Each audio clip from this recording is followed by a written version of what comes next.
Hi there, it's David Young, the Resourceful Coach, and what we're going to talk a little bit about today, another shot for those single-figure golfers, and we're looking at a shot from around about 100 to 120 yards. This, for me, is a key shot for all golfers.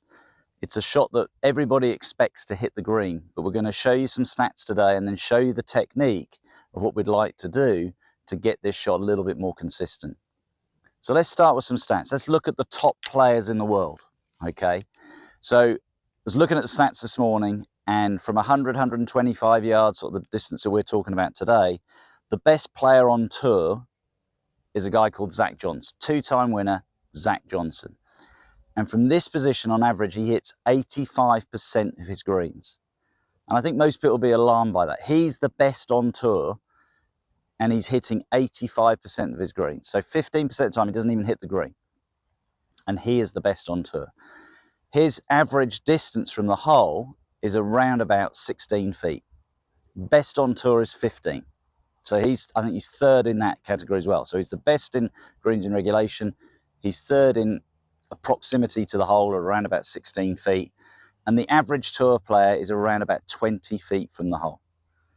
So that sort of gives us an idea of the best players in the world. What are we looking for if we are looking to be a single-figure golfer in this area? Well, proximity to the hole, we're looking to be around about 40 feet.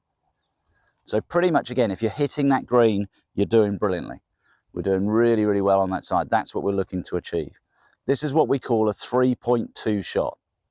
It means on average it's going to take you 3.2 shots to get the ball into the hole.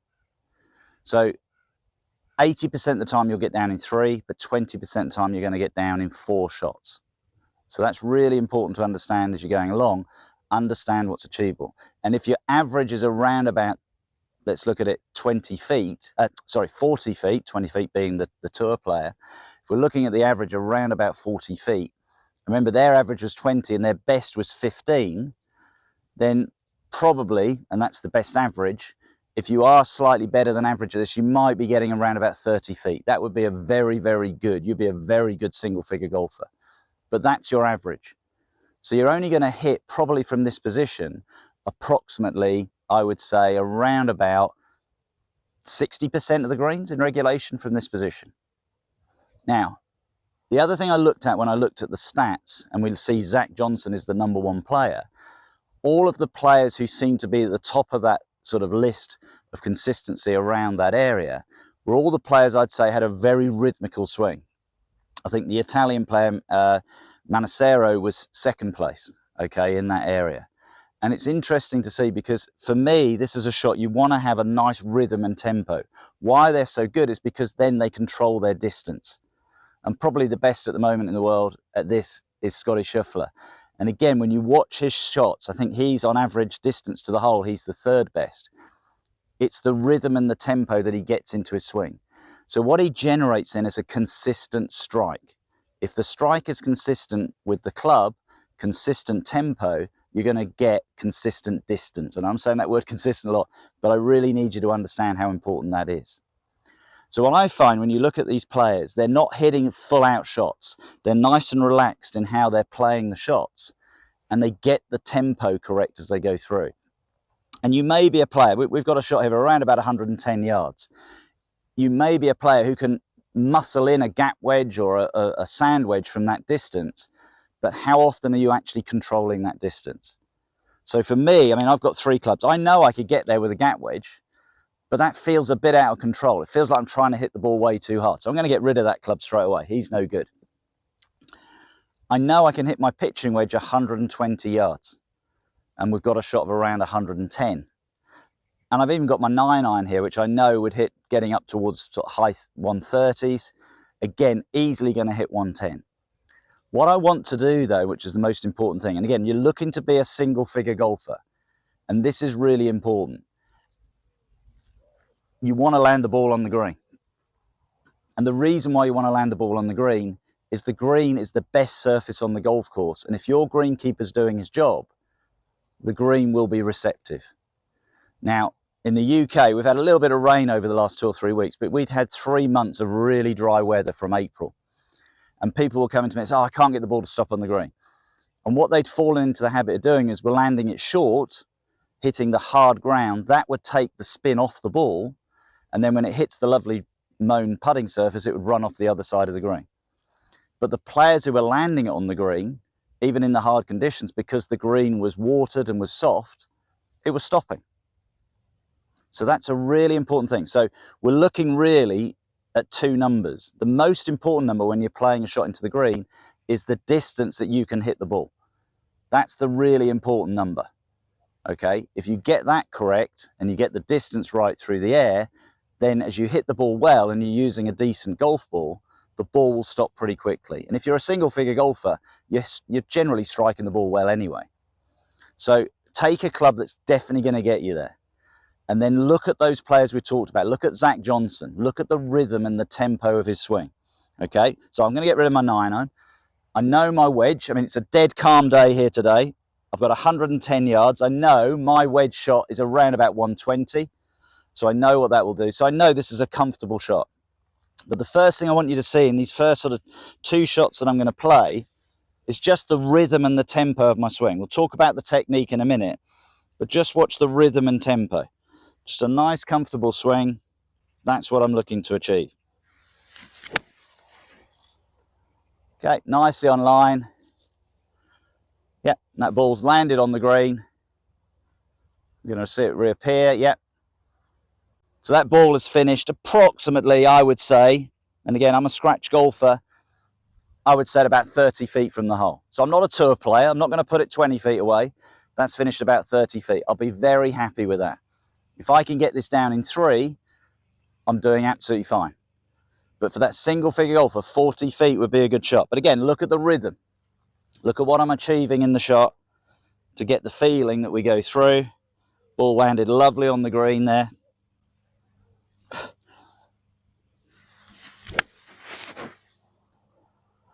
And what you find then, if you get that rhythm consistent, then my ball is being struck consistently. If it's being struck consistently, then I'm going to get a similar distance through the air. What have we got as a result? Probably, again, around about that 30, 35 feet. And I think that's really important. Golfers get to this position, they think, oh, I should be sticking this so close to the hole. We've always talked about in my videos, you've got the ability to put it close. Think about the best shot you've ever hit. And that may be around about 4 or 5 feet from the hole from this distance. And that's amazing. And you're always looking to do that. But get the expectation in line.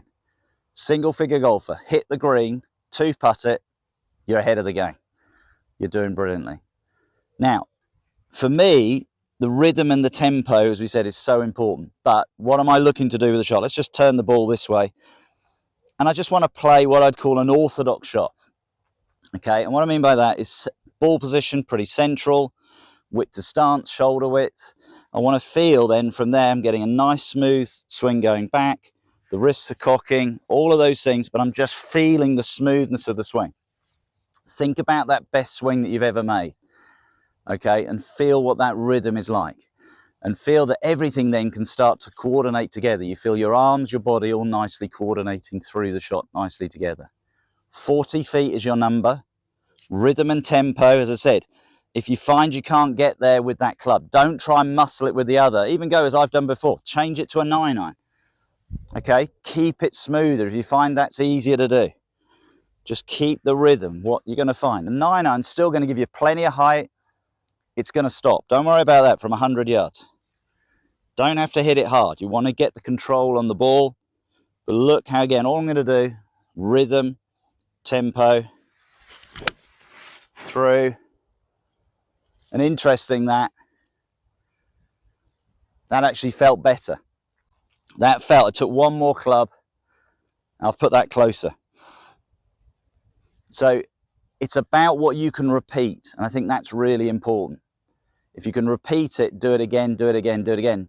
That's the important thing. 40 foot's your number, anywhere near the green.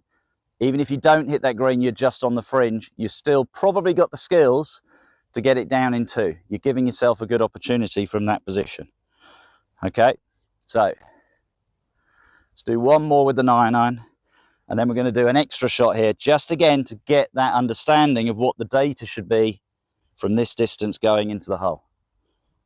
Tempo, 9-iron.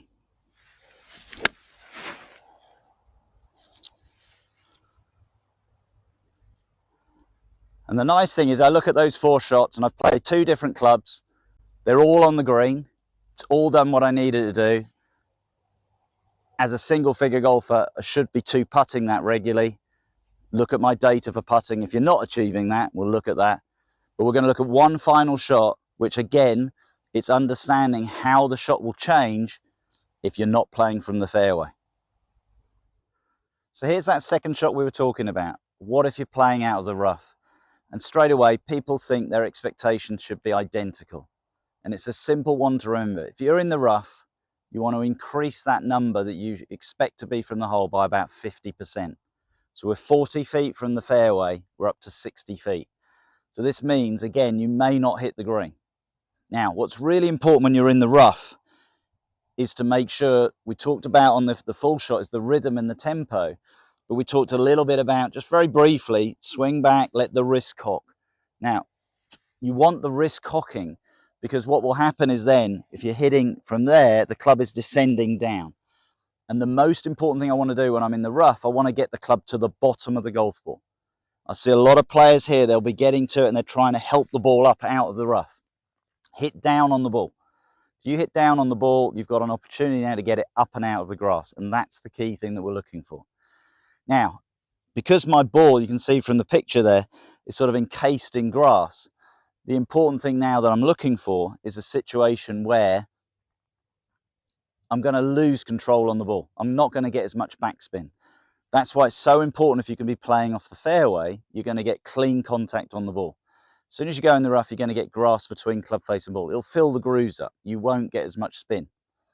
Now, I felt from that position, that rhythmical, technical swing I was getting was better with my 9-iron. I was getting better shots. Because I'm in the rough and I'm not going to get as much backspin, now I've got to slightly change the shot. I'm not going to be able to probably play that shot and land it on the green. Depends where the flag is. If the flag's at the back and you've got a lot of green at the front, you may be able to do it. But I may now have to land the ball shorter.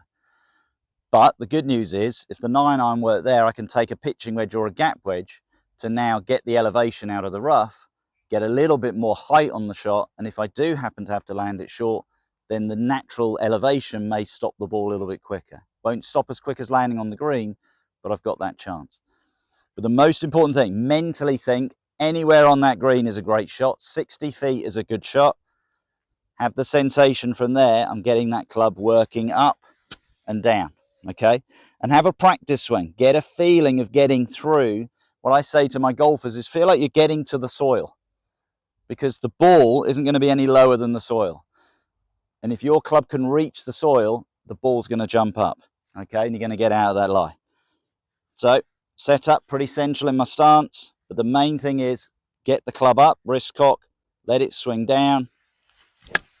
Yep, came out okay. Felt like heavy, so I know I haven't got the spin on the ball, and I can see that ball land a little bit short, but I think it's just run onto the green. I'll probably be around about 45 feet from the hole. So I'm happy with that result. So it's important to understand, let's look at those 3 datas. The tour player on average is 20 feet from the fairway.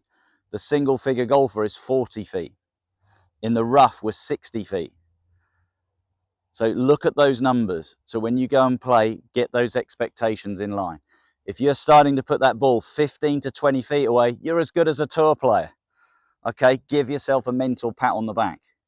But if you're hitting the green, you're doing brilliantly. If you're hitting the green from the rough, definitely doing great.